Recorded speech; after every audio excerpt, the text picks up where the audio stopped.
Hi guys, welcome to another beer review, and today we're going over to First Class Ale out of Stockport, and we're having a look at the aptly named, for this period in time in which we find ourselves, Don't Panic, which is a session IPA brewed with Galaxy and Comet.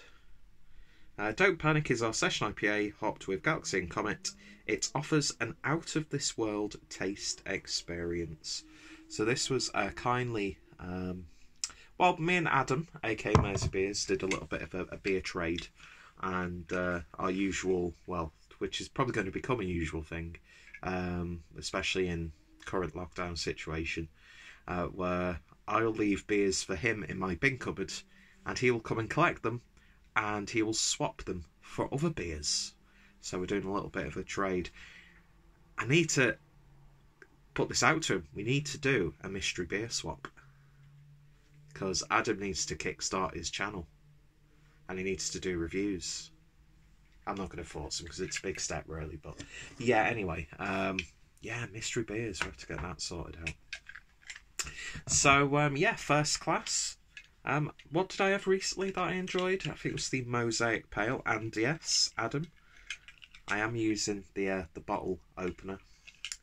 And no, it's not my keyring, because as I told everyone in the group and got mocked for, I just leave my keys in my wallet.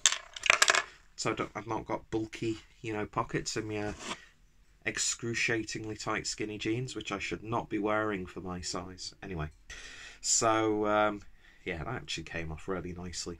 So, going to be using my Track weapon glass, because it's so fucking heavy, you could cause some damage with that. So I thought, be a good vessel for this. See, I had the Mosaic Pale fairly recently, and I really enjoyed that. Did a review of it, if you want to go check it out. So there we go. Isn't that's a good pour. Oh yes, Peter, you've done good there. But yeah, look at that, lovely stuff. Nice and hazy. It's got that sort of like golden amber look to it, and just shy of a finger's worth of an ever so slightly off-white head. But yeah, that's looking nice. Looking like something on cask. Really nice indeed. So let's see what we get on the nose.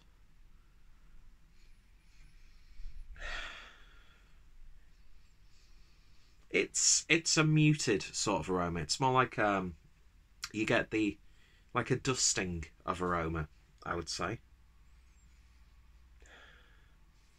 You get that slight dank cat litter, cat piss sort of aroma from Simcoe, which I like. What else is in this?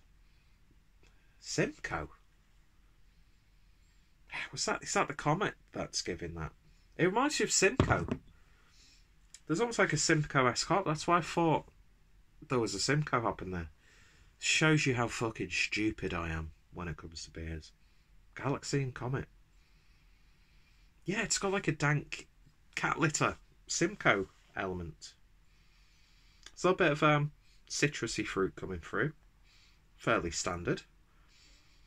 Not too sweet. It's smelling nice. Modestly hoppy on the nose. So let's see what it tastes like. Cheers all, and thanks Adam, aka Mersey Beers, by the way. Links are down below. Cheers.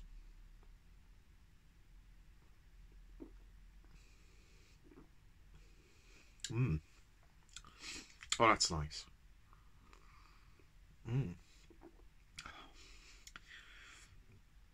I say this a lot about beers like this. I'm not a big fan of cask, but I can imagine this being absolutely bang on cask.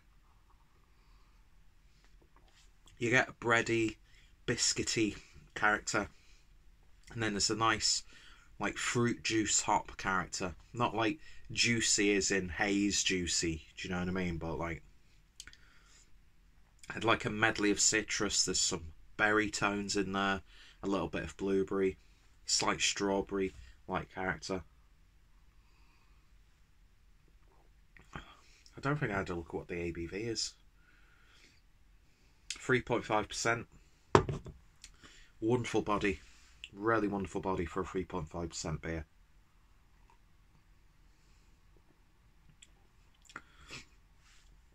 It's like initially quite creamy and almost has the impression that there might be oats in there, but then it finishes like nice and thin, if you get what I mean. No barley, wheat, hops and yeast. Well, it gets a bit like, again, like fruit juice, the consistency of fruit juice on the back end. Gentle bitterness. You find the bitterness throughout, I would say. Not too sweet.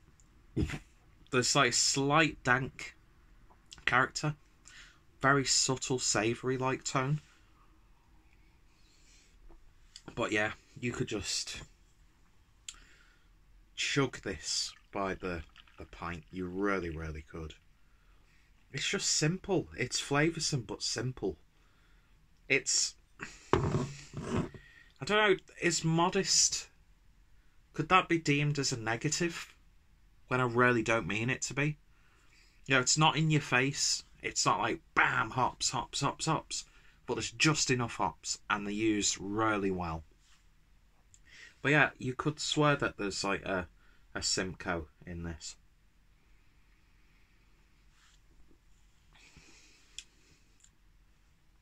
But yeah, lovely, lovely sweet berry characters. With a nice citrus bite. Yeah, this is like Sunday afternoon. Sat in a beer garden sort of beer, which we can't do for the foreseeable future, of course. But yeah, I could happily sink a few pints of that down. Really nice stuff. I think breweries like this are really... They're really key to the whole, you know, drinking community, I would say. Because something like this, you know, if you're getting into these sort of beers, it's got just the right amount of like bitterness and hoppy character. So you're like, oh, this is really nice. It doesn't overwhelm. But at the same time, if you like a good, you know, nice session IPA, that just has the right amount. It's just the balance. I think balance is key with beers like this, and I think they've done it really, really well. It's not going to blow your socks off. I don't think it's intended to do so. And yeah, the first class of the beers I've had, at the styles like this, they're really good at them.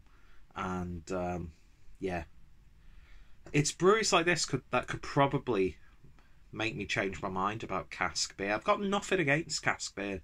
Don't get me wrong, but a lot of the time it just like bloats me. Do you know what I mean? It's just unsatisfying. Like, I always use that example when, you know, like a beer like Sonoma from Track. People say like the ultimate way to drink that is on cask. I would violently disagree. I much prefer it in can form, to be honest.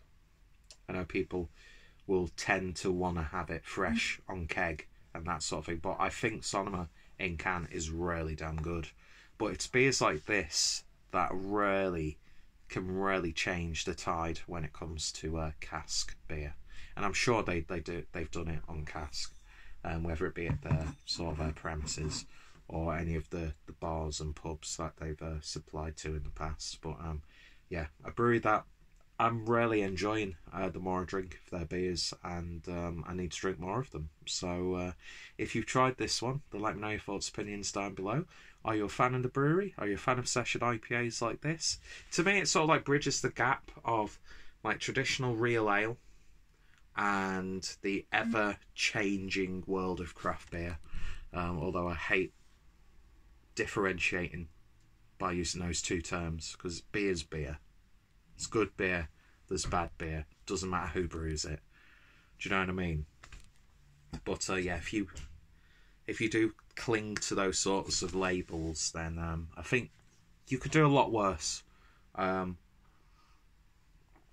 yeah, really, really nice stuff. So in terms of a rating, I'm going to give that one an 8 out of 10.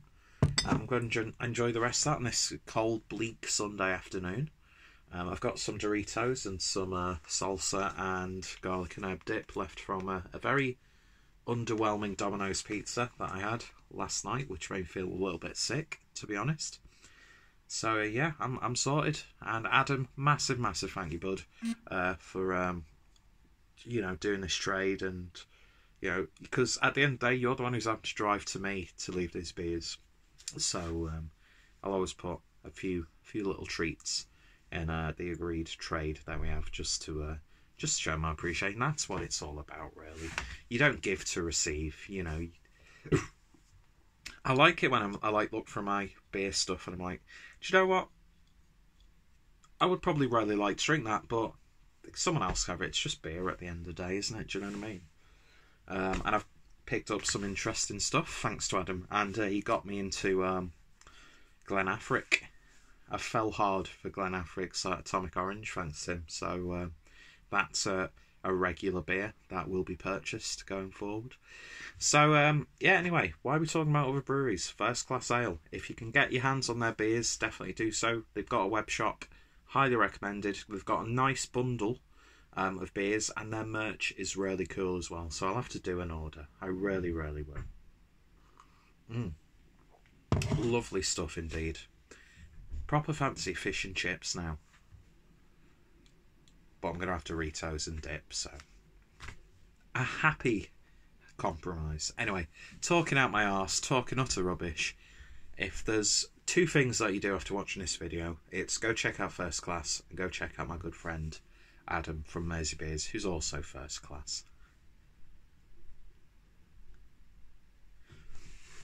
Yeah, I know. Yeah, I know, I'm an absolute prick. But they still watch my videos though, don't they? Yeah, well, more fool them at the end of the day.